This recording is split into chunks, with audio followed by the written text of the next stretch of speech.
പിതാവിൻ്റെയും പുത്രൻ്റെയും പരിശുദ്ധാത്മാവിൻ്റെയും നാമത്തിൽ ആമേൻ. ഇന്ന് ജൂലൈ 30 ബുധനാഴ്ച.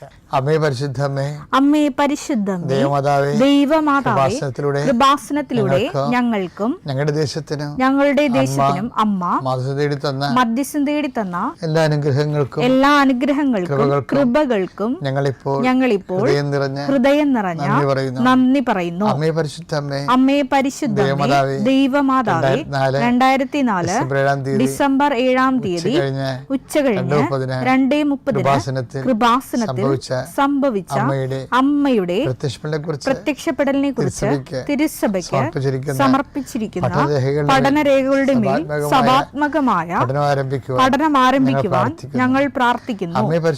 അമ്മേ പരിശുദ്ധമേ, ഭൂസ്വർലോകങ്ങളുടെ രാജ്ഞിയായ അങ്ങയ്ക്ക് ഭൗമ സംരക്ഷണത്തിനായി പ്രപഞ്ചപ്രകൃതിയെ തന്നെ തിരുസഭ പ്രതിഷ്ഠിക്കുവാൻ ഈ പ്രത്യക്ഷീകരണ വഴി ഇടയാക്കണമേ. പരിശുദ്ധമ്മേ, ജപമാല മാതാവേ, സകല കൃപാസനം പ്രാർത്ഥനകളോടും ചേർത്ത് ഞങ്ങളിപ്പോൾ പ്രാർത്ഥിക്കുന്ന ഈ കുടുംബത്തിന്റെ പ്രത്യേക നിയോഗം.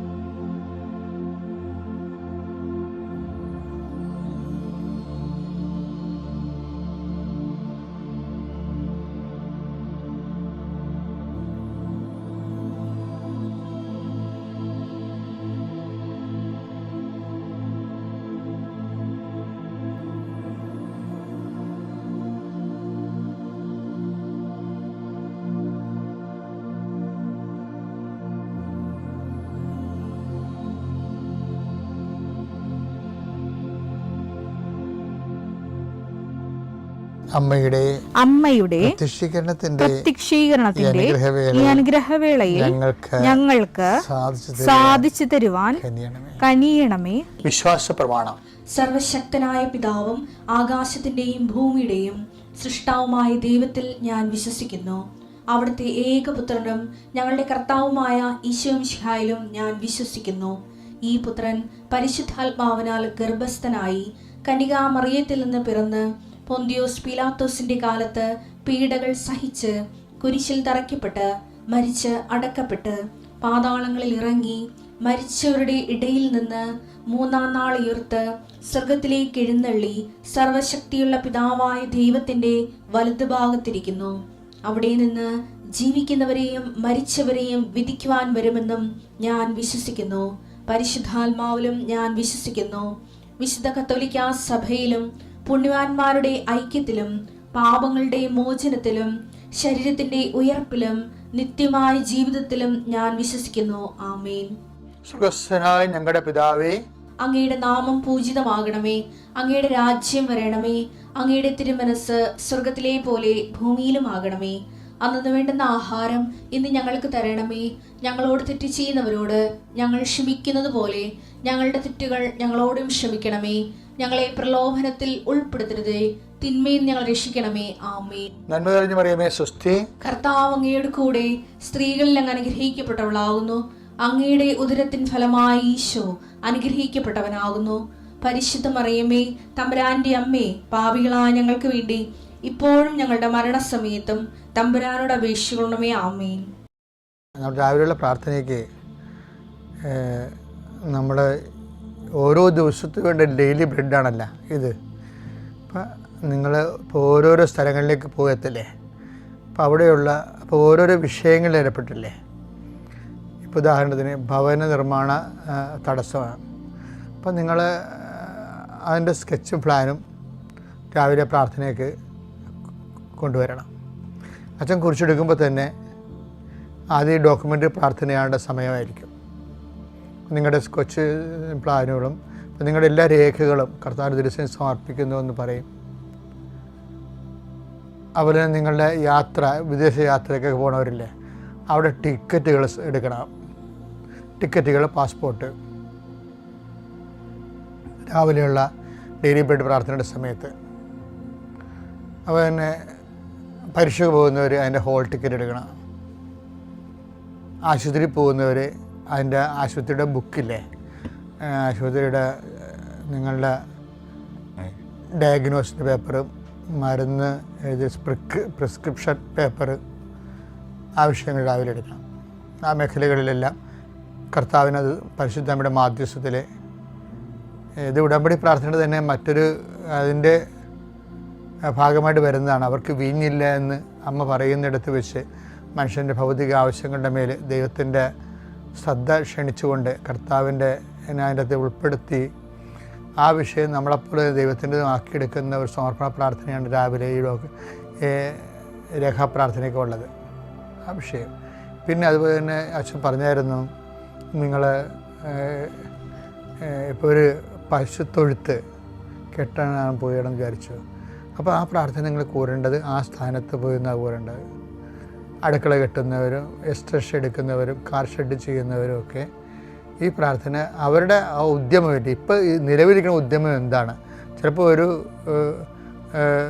ചെറിയ ഷോപ്പ് ചെയ്യുന്നവരായിരിക്കും. അപ്പം അങ്ങനെയുള്ളവർ ചില പലചരക്കട ചെയ്യുന്നവരായിരിക്കും. ചിലപ്പോൾ അതിന് കച്ചവടം ഇല്ലാതിരിക്കുന്ന അവസ്ഥയായിരിക്കും. അപ്പോൾ നിങ്ങൾ ആ പ്രാർത്ഥന കച്ചവട സ്ഥലം അടുത്താണെങ്കിൽ, കച്ചവട പീടിയൊക്കെ അടുത്താണെങ്കിൽ ആ ഷോപ്പിൽ പോയി നിന്ന് ആണ് ഈ പ്രാർത്ഥന കൂടേണ്ടത്. അപ്പോൾ എന്താണ് നിങ്ങൾ അനുഭവിക്കുന്ന പ്രയാസം, അത് ആ വിഷയവുമായിട്ട് ബന്ധപ്പെടുത്തി വേണം ഈ പ്രാർത്ഥന. അങ്ങനെ ഗുരുതരമായ വിഷയങ്ങളിരിക്കുന്നവർ, ഇപ്പോൾ കോടതിയിലെ കേസ് നടക്കണില്ലേ, അപ്പോൾ കേസ് നടക്കുന്നുണ്ടെങ്കിൽ കേസിൻ്റെ സമൻസ് ഉണ്ടെങ്കിൽ അത്, അതുപോലെ തന്നെ വക്കീലിന് കൊടുത്തിരിക്കുന്ന വക്കാലത്ത് ആ കേസിൻ്റെ അതിൻ്റെ കോപ്പി, എന്താണ് കോടതിയുടെ കോപ്പി കയ്യിലുള്ളത് അത് കയ്യിലുണ്ടാകണം. സ്ഥലം അളക്കുക, സ്ഥലം കൊടുക്കുക എന്നുള്ളത് എന്തെങ്കിലും പ്രമാണം ഉണ്ടായാൽ മതി കയ്യിൽ. അതിൻ്റെ എഗ്രിമെൻ്റ് പേപ്പർ, പിന്നെ ഇൻ്റർവ്യൂവിനൊക്കെ പോവുകയാണെങ്കിൽ അതിൻ്റെ സർട്ടിഫിക്കറ്റ് കയ്യിലുണ്ടാകണം, ഫയലുണ്ടാകണം. അപ്പം ഇങ്ങനെ എല്ലാ ദിവസവും ഈ പ്രാർത്ഥന ഇതിൻ്റെ കൂടെ വരും. ഈ നമ്മുടെ രാവിലെയുള്ള ഡെയിലി ബ്രെഡ് പ്രാർത്ഥനയുടെ കൂടെ ഈ വിഷയങ്ങൾ രേഖകൾ സമർപ്പിക്കുന്ന സമർപ്പണ പ്രാർത്ഥന ഉണ്ടാകും. അത് നിങ്ങൾക്ക് മുട്ടനിക്കാൻ പറ്റുന്നൊരു മുട്ടയെന്ന് തന്നെ അത് പ്രാർത്ഥിക്കണം. ആദ്യത്തെ ഭാഗം അച്ഛൻ കുരിശെടുക്കുമ്പോൾ തന്നെ ഉള്ളത് ആദ്യമേ തുടങ്ങുന്നത് ഇതുപോലെയുള്ള രേഖകളെ സമർപ്പിക്കുന്ന പ്രാർത്ഥനയാണ്. അതിനുശേഷമാണ് പിന്നീട് രോഗികളെയൊക്കെ സംബന്ധിച്ച് ജീവിത വിഷയങ്ങളെ സംബന്ധിച്ച് പോകുന്നത്. ഒന്ന് ശ്രദ്ധിച്ചാൽ മതി, അതിൽ അപ്ഡേഷൻസാണ് വന്നിരിക്കുന്നതാണ്. നമുക്ക് പ്രാർത്ഥിക്കാം. രേഖകളുള്ളവരൊക്കെ രേഖകൾ കയ്യിലെടുക്കുക. കർത്താവിൻ്റെ ഉന്നതമായ നാമത്തിന് സ്തോത്രം ചെയ്യുന്നു. കർത്താവിൻ്റെ വിശുദ്ധ പൗരോഹിത്യത്തെ മഹത്വപ്പെടുത്തണമേ. കർത്താവ് സഭയിലുള്ള സാന്നിധ്യം ദൃഢമാക്കണം. 39 വർഷം ഞാൻ അർപ്പിച്ച കൃപാന്റെ യോഗ്യതയാൽ കൃപാസ്ഥാനത്താരെ ജീവനോടെ പ്രത്യക്ഷപ്പെട്ട പരിശുദ്ധ അമ്മയുടെ മാധ്യസ്ഥത്തിലെ ഇന്നത്തെ യാത്രകളെ ആശീർവദിക്കുന്നു. കർത്താവ് രോഗികളെ ആശീർവദിക്കുന്നു. ഉച്ച മുതൽ ഉള്ളംകാല് വരെ ഓരോ രോഗങ്ങളെ പീഡ അനുഭവിക്കുന്നവരും ഉറക്കമില്ലാത്തവരെയും കർത്താവ് ഇന്നലെ ഉറങ്ങിയിട്ടില്ലാത്ത മക്കളെ ആശീർവദിക്കുന്ന കർത്താവേ, കുടലിലെ കുരുക്കൾ, അൾസർ രോഗങ്ങൾ കർത്താവിൻ്റെ വിശുദ്ധമായ രക്തത്തെ കഴുകപ്പെട്ട് പ്രാർത്ഥിക്കുന്നു. ഹൃദയത്തിൻ്റെ ബ്ലോക്കുകൾ ഓപ്പറേഷൻ നിശ്ചയിച്ചിരിക്കുന്നവരെ സ്കാനിങ് റിപ്പോർട്ടിന് വേണ്ടി സ്കാൻ ചെയ്യാൻ പറഞ്ഞിരിക്കുന്നവർ, എക്സ്റേ എടുക്കാൻ പറഞ്ഞിരിക്കുന്നവർ, അവരെല്ലാം സങ്കടപ്പെടുന്നവരെല്ലാ മക്കളെയും അങ്ങേക്ക് ഞാൻ ഏൽപ്പിച്ച് പ്രാർത്ഥിക്കുന്ന കർത്താവേ. വിവാഹം ഒത്തുവരാത്തവർ കർത്താവെ, ഇതുവരെക്കും അഡ്മിഷൻ കിട്ടാത്തവരെ, ഇതുവരെക്കും അഡ്മിഷന് ആവശ്യമായ പണം കിട്ടാത്തവരെ, ഓരോരോ വിഷയങ്ങളിൽ വല്ലാത്ത വേദന അനുഭവിക്കുന്നവരെ കർത്താവിൻ്റെ തിരുസന്നിധിയെ സംബന്ധിച്ച് പ്രാർത്ഥിക്കുന്നു. കൂടെ ആ അപേക്ഷ സംഭവിക്കുകയും വർഷങ്ങളായിട്ട് മക്കളില്ലാതിരിക്കുകയും ചെയ്യുന്നവരെ, ഞങ്ങൾക്ക് ഈ ജന്മത്തിൽ മക്കളുണ്ടാകുമോ ഇല്ലയോ എന്ന് ഓർത്തിട്ട് വേദനപ്പെടുകയും ഇനി എന്തിനാണ് ജീവിച്ചിട്ടെന്ന് വിചാരിച്ചതിന് ഈ മക്കളില്ല എന്നുള്ള വിചാരത്തിൽ ജീവിതം മൊത്തം പോയെന്ന് പറഞ്ഞാൽ മൗഢ്യമായിരിക്കുന്ന വിഡ്ഢികളുടെ സഹോദരിയിരിക്കുന്നവരെ കർത്താവെ, അവരെ ഞങ്ങൾ സ്പർശിക്കണം പ്രാർത്ഥിക്കുന്നു. അവർക്ക് കർത്താവെ, അവർക്ക് നിലനിൽപ്പിൻ്റെ വരം നൽകണമെന്ന് പ്രാർത്ഥിക്കുന്നു. അവരുടെ ജീവിതത്തിൽ അങ്ങ് സ്പർശിക്കുന്നവരെ, അടയാളങ്ങൾ അവരെ കാണുന്നവരെ കർത്താവിൻ്റെ കരുണ നിങ്ങൾ ആവശ്യപ്പെട്ട് പ്രാർത്ഥിക്കുന്നു. ജീവിത വൃത്തിക്ക് വേണ്ടി വിഷമിക്കുന്നവരെ കർത്താവെ, അവരുടെ കടങ്ങൾ സാമ്പത്തിക കടങ്ങൾ പരിഹരിക്കുന്നതിന് വേണ്ടി കണ്ണീരോടെ അലയുന്നവരെ, ഓരോരോ വാതിലും മുട്ടുന്നവർ, എന്നിട്ടും തുറക്കാതെ അവന് കണ്ണീരോടെ പിന്തിരിയുന്നവരുടെ മേൽ കർത്താവിൻ്റെ കാരുണ്യം ചൊരിയട്ടെ. പരിശുദ്ധ അവിടെ കരഗ്രഹിക്കട്ടെ. അവിടെ നീ നടക്കേണ്ട വഴി നിന്റെ മുഖത്ത് നോക്കിയാൽ ഉപദേശിക്കുന്ന ദൈവത്തിൻ്റെ കരുണ നിന്നെ ആവശ്യിക്കുകയും നീ എന്തിനു വേണ്ടിയാണോ, ആരെക്കുറിച്ചാണോ, എന്തിനെക്കുറിച്ചാണോ നീ ആകുലപ്പെടുന്നത് ആ വിഷയം, അത് കേസായാലും മക്കളായാലും പരീക്ഷയായാലും പ്രാർത്ഥനയായാലും വിവാഹമായാലും ഭവനമായാലും ഭവനമില്ലാത്ത അവസ്ഥയായാലും എന്തെല്ലാം കാര്യങ്ങളെക്കുറിച്ചുകൊണ്ട് നീ വേദനിക്കുന്നുവോ ആ മേഖലകളിലെല്ലാം ഈ ദിവസം ദൈവത്തിൻ്റെ കരുണ ചൊരിയട്ടെ. എൻ്റെ കൃപ ഞാൻ അർപ്പിക്കുന്ന കൃപാന്റെ ശക്തിയാൽ നീ ഈശോയുടെ സാന്ത്വനം അനുഭവിക്കട്ടെ. നിത്യപിതാവും പുത്രനും പരിശുദ്ധാനുമായ സർവീശ്വര നയിക്കുവാമേ.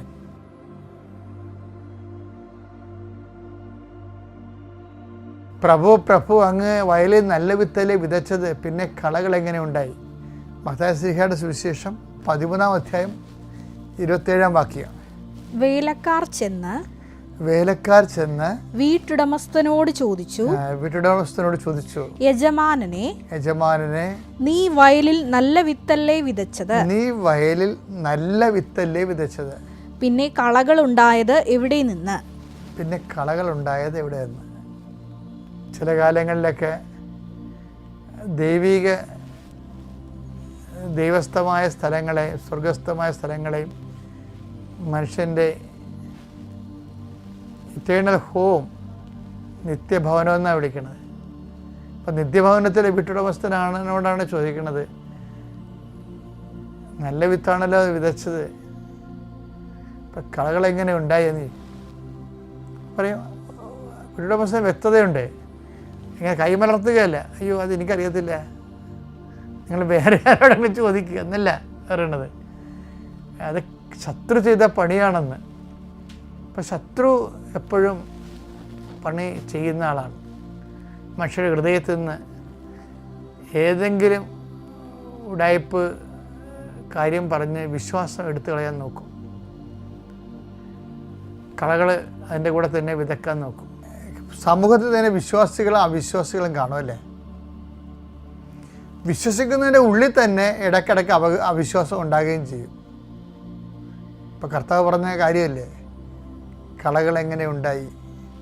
ചില ആൾക്കാരെ മറ്റുള്ളവരെ കാണുമ്പോൾ തങ്ങൾ ഈ ഒരു യുക്തിവാദിയോ അല്ലെങ്കിൽ നിരീശ്വരവാദിയോ ആയിട്ടൊക്കെ മറ്റുള്ളവരുടെ അല്ലെങ്കിൽ ആ മുമ്പിൽ അറിയപ്പെടുമ്പോൾ ഇവർക്ക് ക്രെഡിറ്റ് കിട്ടും. ആ ക്രെഡിറ്റിന് വേണ്ടി അവർ ദൈവത്തെ പോലും തള്ളിപ്പറയും. അപ്പം അങ്ങനെ വല്ലവരൊക്കെ ഇരുന്ന് പറയുമ്പോൾ നമ്മൾ അതിൻ്റെ അകത്ത് പോയി തല കൊടുക്കേണ്ട കാര്യമില്ല. ശരി പറയും, അവരും പറഞ്ഞാൽ ശരിയല്ലേ എന്ന് പറയും. അവരും പറഞ്ഞാൽ ശരിയല്ലേ എന്ന് പറയുമ്പോൾ അതിൻ്റെ അർത്ഥം എന്താ? നിനക്ക് അനുഭവങ്ങളില്ലാത്തത് കൊണ്ടല്ലേ അങ്ങനെ നിനക്ക് തോന്നണത്. ഞങ്ങൾക്കാർക്കും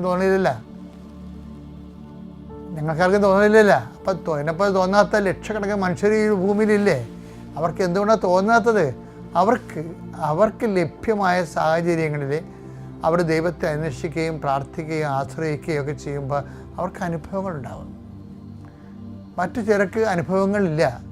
ചില ആൾക്കാർ അനുഭവങ്ങളുണ്ടെങ്കിൽ പോലും അവരത് അവരുടെ ഒരു ബിസിനസ്സും അവരുടെ നിലനിൽപ്പിനൊക്കെ വേണ്ടി തള്ളിപ്പറയുക, അല്ലെങ്കിൽ എല്ലാം ഒന്നാണെന്ന് പറയും. ഇപ്പം ഇതെന്താ പറയണമെന്ന് വെച്ചാൽ ഇതിനൊക്കെ ഒരു മറുപടി പറയുന്ന സംഭവം. അത് ശത്രു ചെയ്ത പണിയാണെന്ന് പറഞ്ഞിട്ട് അതവിടെ ക്ലോസ് ചെയ്യുന്നുണ്ടെങ്കിലും ബൈബിള് തുന്നിക്കെട്ടുന്ന സമയത്ത് ബൈബിൾ ക്ലോസ് ചെയ്യുന്ന സമയത്ത് ഇതിനൊക്കെ എല്ലാം ഈ അക്കൗണ്ട് എല്ലാം അഡ്രസ്സ് ചെയ്യാതെ ബൈബിൾ ക്ലോസ് ചെയ്യത്തില്ല. അതാണ് എൻ്റെ രസം. ബൈബിൾ ക്ലോസ് ചെയ്യണത് എവിടെയാണ്? വെളിപാട് ക്ലോസ് ചെയ്യണത്. ഔദ്യോഗികമായിട്ട് വെളിപാട് ഷട്ട് ഡൗൺ ആകണത് വെളിപാടിൻ്റെ പുസ്തകത്തിൽ തന്നെയാണ്. അവിടെ ഇതിനൊക്കെ മറുപടി പ്രഭു അങ്ങ് നല്ല വിത്തല്ലേ വിതച്ചത്, പിന്നെ കളകൾ എങ്ങനെ ഉണ്ടായി എന്ന് ചോദിക്കുമ്പോൾ അത് ശത്രു ചെയ്ത പണിയാണെന്ന് പറഞ്ഞവിടെ നിർത്തുകയാണ്. പക്ഷേ വെളിപാട് വരുമ്പോൾ അത് ബൈബിള് കൺക്ലൂഷൻ എഴുതുമ്പോൾ ആദ്യം നടന്ന പണ്ടിടത്തെ കേസുകൾ എടുക്കും. നമ്മളവർക്ക് ആ കേസ് തള്ളിക്കളഞ്ഞെന്ന്, ശത്രുവിൻ്റെ പേരിൽ അതങ്ങനെ എഴുതി തള്ളിയെന്ന് പറയും. അങ്ങനെ എഴുതി തള്ളത്തില്ല. മത്തായിയുടെ സുവിശേഷത്തിൽ 33:27 അത് ശത്രു ചെയ്ത പണിയാണെന്നും പറഞ്ഞ് തള്ളിക്കളഞ്ഞ സാധനം, അതിന് ആ കേസ് തള്ളിക്കളയാതെ തന്നെ ആ കേസ് മാറ്റിവെക്കണം ചെയ്തത്. മാറ്റിവെച്ചിട്ട് എന്താ ചെയ്യണത്? വെളിപാടിൻ്റെ പുസ്തകത്തിൽ വരുമ്പോൾ ആ കേസ് വീണ്ടും എടുക്കും. കാര്യം ഇനി ബൈബിളിൽ ലാസ്റ്റ് വെളിപാടല്ലേ, വെളിപാട് 3:8. നിന്റെ പ്രവൃത്തികൾ ഞാൻ അറിയുന്നു. നിന്റെ പ്രവൃത്തികൾ ഞാൻ അറിയുന്നു. ഇതാ നിന്റെ മുൻപിൽ ആർക്കും പൂട്ടാൻ കഴിയാത്ത വിധം, എല്ലാരും പൂട്ടാൻ വേണ്ടി അടയ്ക്കണല്ലേ, ആർക്കും പൂട്ടാൻ കഴിയാത്ത വിധം തുറന്നു കിടക്കുന്ന ഒരു വാതിൽ ഞാൻ സ്ഥാപിച്ചിരിക്കുന്നു. വിശ്വാസത്തിന്റെ വാതില്, സ്വർഗത്തിലേക്കുള്ള വാതില് ദൈവം തുറന്നിട്ടിരിക്കുക, നിത്യതയുടെ വാതിൽ തുറന്നിട്ടിരിക്കുക. നിന്റെ ശക്തി പരിമിതമാണ്. ഈ സ്വർഗത്തിലേക്ക് വാതിലേക്ക് നീ പ്രവേശിക്കുന്ന നിന്റെ ശക്തി പരിമിതമാണ്, എങ്കിലും നീ എൻ്റെ വചനം കാത്തു. അതാണ് സംഭവം. ഇങ്ങനെ ഈ കളകളെ പെരുക്കി കളയണ വെച്ചാൽ അന്ന് പറയുന്നുണ്ട്, യജമാനൻ പറയുന്നുണ്ട്, കളകള് കൊയ്ത്തുകാലം വരെ ഇവിടെ നിൽക്കട്ടെ എന്ന് പറയുന്നുണ്ട്, നിത്യത വരെ നിൽക്കട്ടെ എന്ന്. കാരണം നീ പെരുക്കിയാൽ തീരത്തില്ല. അത് മനസ്സിലായില്ലേ? ഇപ്പോൾ ഓരോ അണ്ണന്മാർ നിരീശ്വരവാദം ഓരോരോ രീതിയിലല്ലേ, ഓരോരോ വിഷയം. ചിലപ്പോൾ അഗ്നോട്ടിസ്റ്റ് ആര് പറയും, എനിക്ക് അറിയത്തില്ലെന്ന് പറയും. ചില ആൾക്കാർ ദൈവം ഇല്ലെന്ന് പറയും. അത് യുക്തിരഹിതമാണ്. കാണാത്ത ഒരു വിഷയത്തെ ഇല്ലെന്ന് പറയാൻ പറ്റത്തില്ല. അതിനകത്ത് യുക്തിരഹിതയില്ലേ? അവർ കാണുന്നില്ല എന്ന് വേണേൽ പറയാം. അതെ, ഇല്ലെന്ന് പറയുകയാണെങ്കിൽ എങ്ങനെയാണ്? അത് തമ്മിൽ ഒക്കണില്ലല്ലോ. അപ്പോൾ ഇങ്ങനെയുള്ള സിറ്റുവേഷൻസ് വരുമ്പോൾ നിൻ്റെ ശക്തി പരിമിതമാണ്. ഈ കളകളെ എല്ലാം പ്രഭോ ഞങ്ങൾ അങ്ങ് നല്ല വിത്തല്ലേ വിതച്ചത്, പിന്നെ കളകളെങ്ങനെ ഉണ്ടായെന്ന് പറയുമ്പോൾ കളകൾ ഞങ്ങൾ എടുത്ത് കളയട്ടെ എന്ന് പറയുമ്പോൾ ദൈവത്തിന് അറിയാം, കളകൾ അവിടെ നിൽക്കട്ടെ എന്ന് പറയാം. എന്താ കാര്യം? എടുത്ത് കളയാനുള്ള ശക്തി നിനക്കില്ല, മാനുഷികമായിട്ടില്ല. കൊയ്ത്ത് കാലമാകുമ്പോൾ ഞാൻ എടുത്ത് കളഞ്ഞോളാം, അയ്യോ ഞാൻ എടുത്ത് കളഞ്ഞോളാം എന്ന് പറയും. എടുത്ത് കളയാൻ ശക്തി നിനക്കില്ല. എങ്കിൽ എന്ത് ചെയ്യും? നിനക്ക് കളകളെ പറിച്ച് കളയാൻ ആഗ്രഹമുണ്ട്, പക്ഷെ കളയാനുള്ള ശക്തി നിനക്കില്ല. നിരീശ്വരവാദത്തെ തുടച്ചു നീക്കാൻ നിനക്ക് പറ്റണില്ല. പുതിയ കുപ്പിയിൽ പുതിയ ഉരുപ്പടിയായിട്ട് അതിങ്ങനെ ഇറങ്ങിക്കൊണ്ടേയിരിക്കും.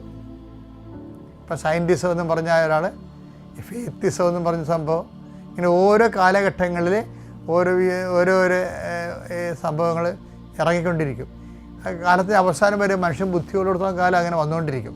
ദൈവത്തെ അംഗീകരിക്കേണ്ടതെല്ലാം പോരായ്മയായിട്ട് കരുതും.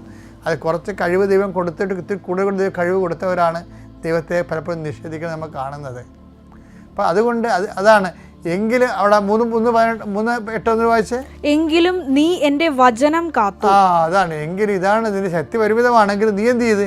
എങ്കിലും നീ എൻ്റെ വചനം കാത്തു.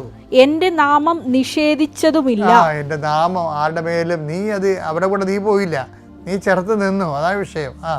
നിഷേധിച്ചതുമില്ല. പിന്നെന്താണ്? 3:10 വായിച്ചേ.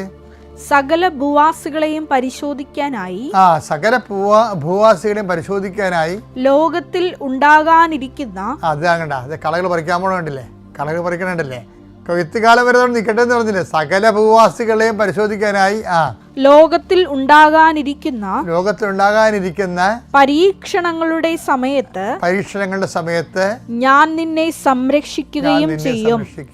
എന്തെന്നാൽ, അപ്പൊ നല്ല വിത്തിനെ ദൈവം സംരക്ഷിക്കുന്നുണ്ട്. കളകളെയാണ് ഇനി മാറ്റേണ്ടത്. എന്തെന്നാൽ പരീക്ഷകളിൽ ഉറച്ചു നിൽക്കണമെന്നുള്ള എന്റെ വചനം നീ കാത്തു.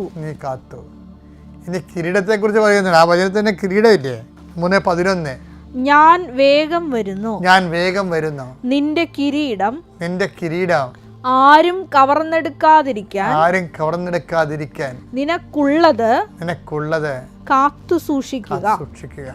വിശ്വാസം കാത്തു സൂക്ഷിക്കാൻ, വിശ്വാസത്തിൻ്റെ പ്രവൃത്തികളെ കാത്തു സൂക്ഷിക്കാൻ. ലോകത്തിൽ അങ്ങനെ നിരീശ്വരവാദികളും സഭയ്ക്കെതിരെ സംസാരിക്കുന്നവരും സഭാ സംവിധാനത്തിനെ വിമർശിക്കുന്നവരും കാലത്തിൻ്റെ അവസാനം വരെ ഉണ്ടാകും. നിൻ്റെ വിശ്വാസം നീ സൂക്ഷിക്കാൻ പറഞ്ഞിരിക്കുകയാണ്. ഓക്കെ അല്ലേ? Thank you. അത്യപൂർവ ദൈവാനുഭവങ്ങൾ ഇനി നിങ്ങൾക്കും സ്വന്തം. ഈ യൂട്യൂബ് ചാനൽ ഇതുവരെ സബ്സ്ക്രൈബ് ചെയ്തിട്ടില്ലെങ്കിൽ ഇപ്പോൾ തന്നെ സബ്സ്ക്രൈബ് ചെയ്യുക. ഈ വീഡിയോ ഇപ്പോൾ തന്നെ നിങ്ങളുടെ സുഹൃത്തുക്കൾക്ക് ഷെയർ ചെയ്തുകൊണ്ട് കർത്താവിൻ്റെ പ്രേക്ഷിതരാകുക.